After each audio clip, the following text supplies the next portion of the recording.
Hi, Joe Cerrone. Welcome to CAD 136, Advanced AutoCAD for Interior Design, with our weekly Zoom classroom meeting. I made a couple of recordings last night.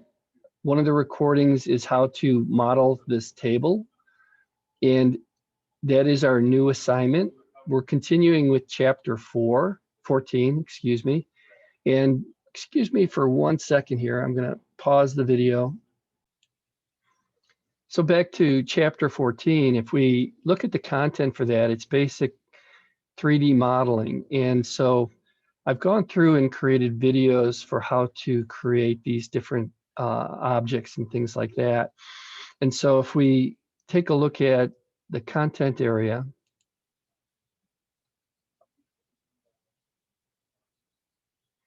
and then we look at our chapter 14, this was our first week's assignment, and our assignment was to create the primitives for working with AutoCAD. And when we start working with AutoCAD and we start working with 3D objects, what we're talking about here is to be able to create these different shapes, and then to be able to work with things like, if we come back into it here,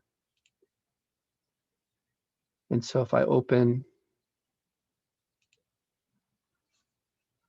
my directory here,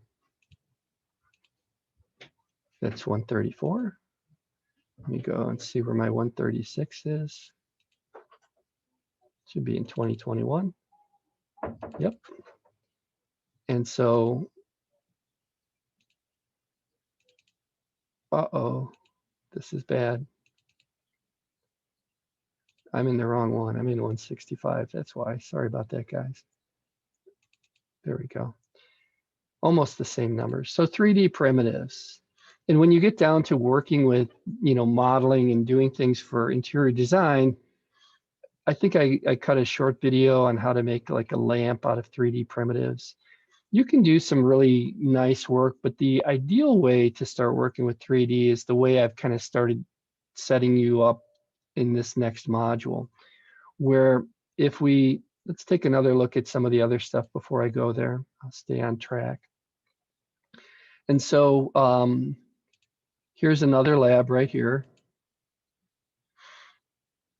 And the key to working with 3D is to understand that you're typically working in the X and Y axis and you're just moving it.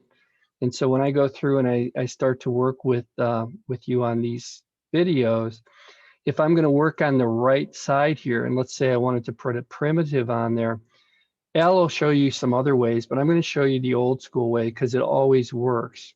The old school way is to use a user coordinate system and to place that in the drawing. And so if I go and I change my workspace over to 3D, and then I change the user coordinate system. These are your coordinates here with the UCS. If you use the 3-point, it works every time. And you can see the surfaces are highlighting. So it automatically will do that for you now, but it's not as reliable as this, which is using a 3-point. And you can see this is the third point I'm selecting. And what that'll do is it'll align the user coordinate system to the plane that we want to work on. And then if I go and I start creating things like cylinders or shapes on it, they'll be orientated in the XY plane. And so that's sort of the way we work with that. If I want to work on the front plane, I'll put a 3-point UCS on there.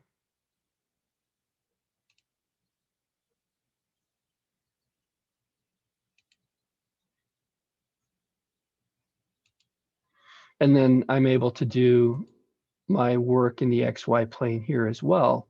So if I wanted to create a cone here, and let's put it in the middle, I can get a middle one. I can't. So we'll just go with the corner again. Again, they're orientated in the direction of the XY plane. Very useful. It's not that difficult to work with. And so let's take a look at some of the other projects.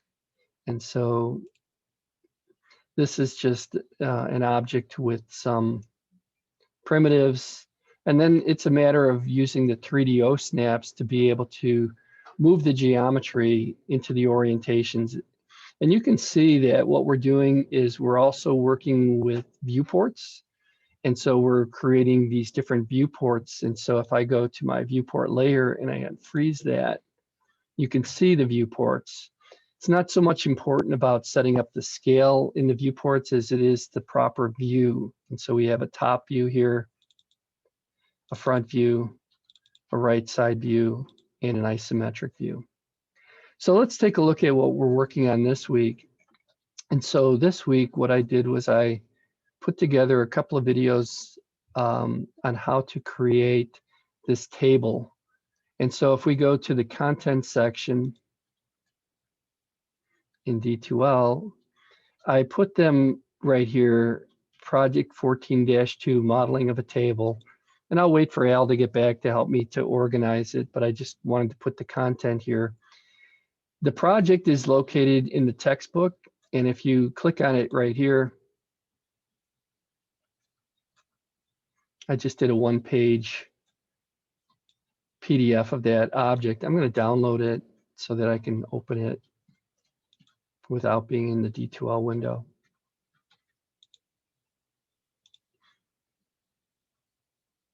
The way the author has these projects set up is they want you to get an architectural scale and make the measurements from the drawings. And so I did go through and measure these drawings. They're at scale. And so this table is about 4 feet in diameter. And then what I like to do is I like to take the images and insert them into my AutoCAD, and then I can kind of create some scales off of that. And I'll go into that at a later date. But you should have an architectural scale, and if you have any difficulty with that, you can get them on Amazon for about $7, and they'll deliver them next day. And then you can work on the projects from the end of the chapter.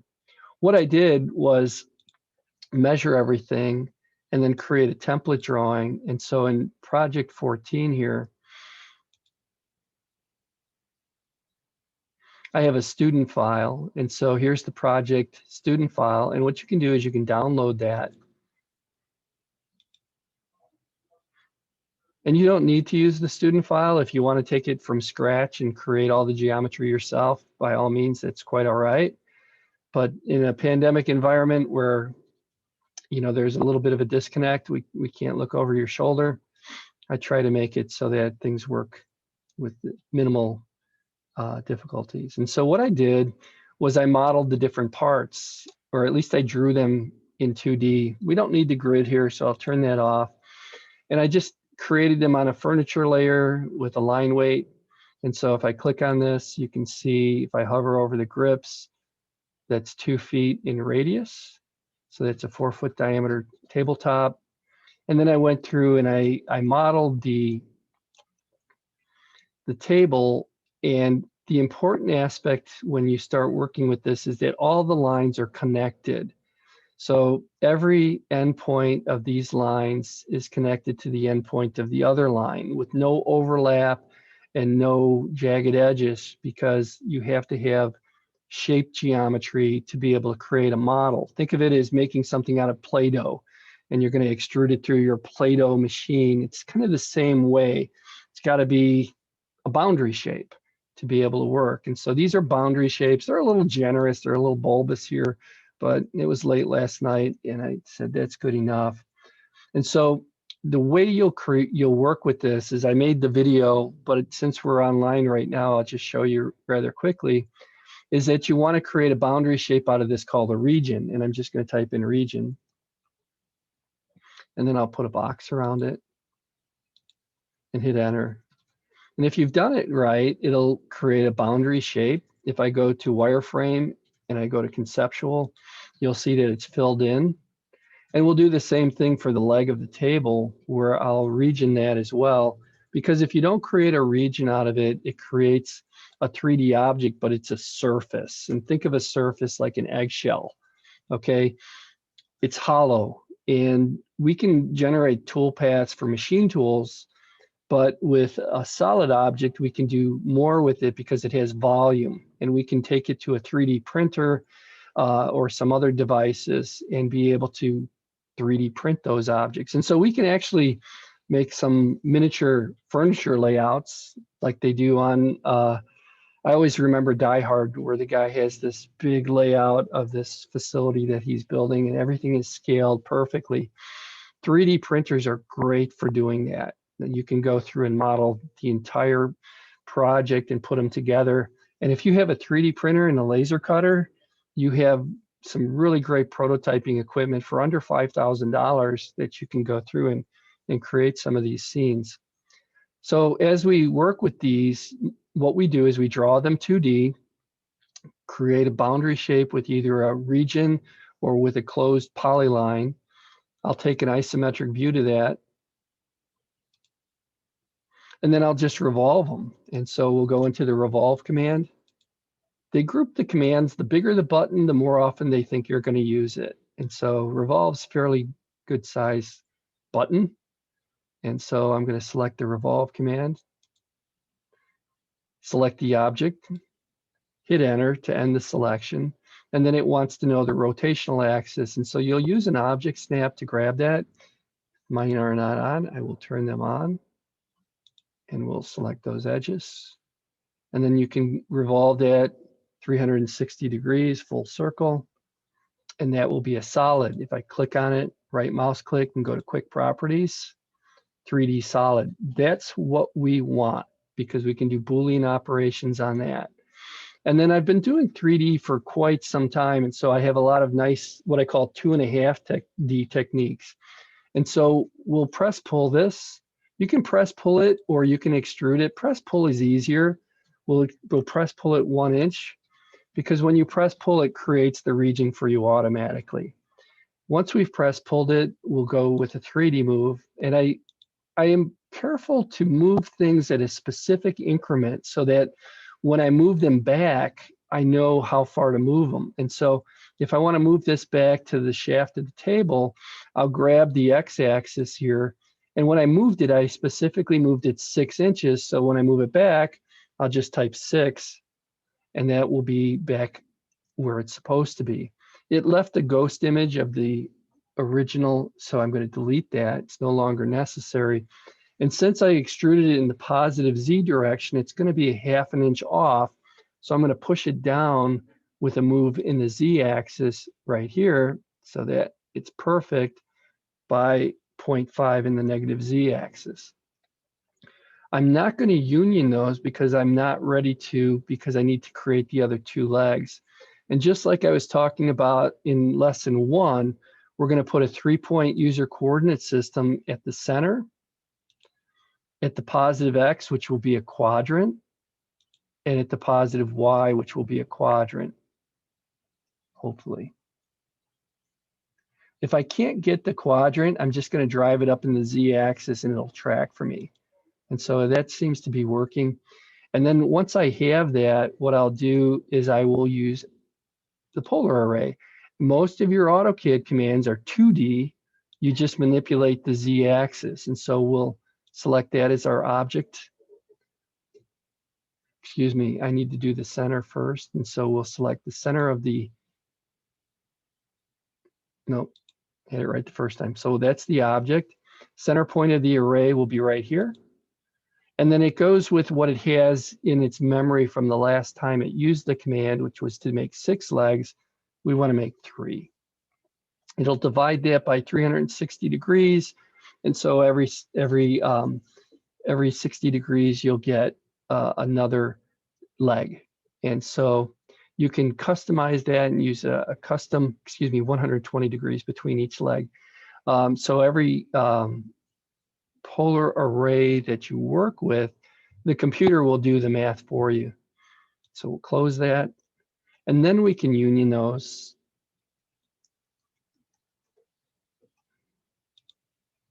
So that they're one piece. We'll use 3D rotate to orientate this to the right orientation. We just click on it, grab one of these hoops, drive it up, wait for your polar O snap to grab. If you have difficulty with the polar O snap, turn on your ortho and it'll only move in 90-degree increments. We could have revolved the tabletop. I kind of left this geometry here in case I wanted to do that, but we're going to use extrude. So I'm going to erase this line here. Some of my technique that I picked up on was back from College of Lake County when I worked there as a vocational instructor, and I would get 25 kids to a classroom for 2 hours, and then I would get another 25 and another 25. So I had to have a lot of work for them to do. And so I developed this method. A lot of the kids are out there with real jobs now. 20 years later, I'll hear back from them on Facebook. We'll extrude this. We could press pull it also. And so I'll extrude this geometry 2 inches. I like to use a wireframe, and then I'll just move it from the node. And so I like to leave points on the geometry because it gives me something to grab onto. So I'll grab this geometry here, I'll hit enter to end the selection. And then when it asks me for the base point, if you shift right mouse click and select node, node becomes the strongest O snap. And so it takes out any question of what you're going to grab. And so that's the table. If I go through and select it as a conceptual, that's how to model that table. And then we can union those components. And then we can bring it into some prototyping equipment. Now, we can make it full size, real life. I can take it onto one of my CNC machines. I have a guy who likes to go out on garbage day and pick up old tables and chairs. And he comes back with like cherry and walnut and some really nice wood that we'll repurpose. And then it really just comes down to refinishing the wood and then making it again. And so, you know, things like this are very workable. And you can also make them in miniature if you decide to go with 3D printers. We also have like materials that actually have wood infill and they look like wood. You can actually print this and then stain it. So Al and I will go into some of those aspects. But that's a quick recap on this project.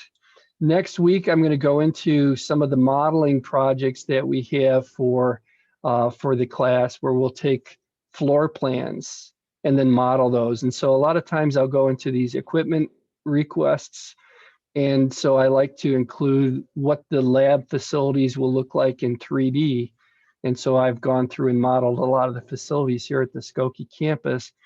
And this is just sort of where we're leading into, where we can create the two-dimensional drawing, which our facility guys use all the time so they can see if the machines and things will fit through the doors. And then from a marketing standpoint and from a, how can I sell my ideas? Because as interior designers, presentations are a big component. Al and I will teach you how to go and do that, where you can take a two-dimensional floor plan and then model it in 3D. And so I'm working on that chapter right now for how to do that. And I will have that posted for you. Here it is, modeling conference rooms. And so we'll revisit the drawings we did last semester, and then we'll model those. And so I've created a student version of that file. I've already downloaded it, but you're welcome to download that and take a look at it. And I'll open this up in AutoCAD.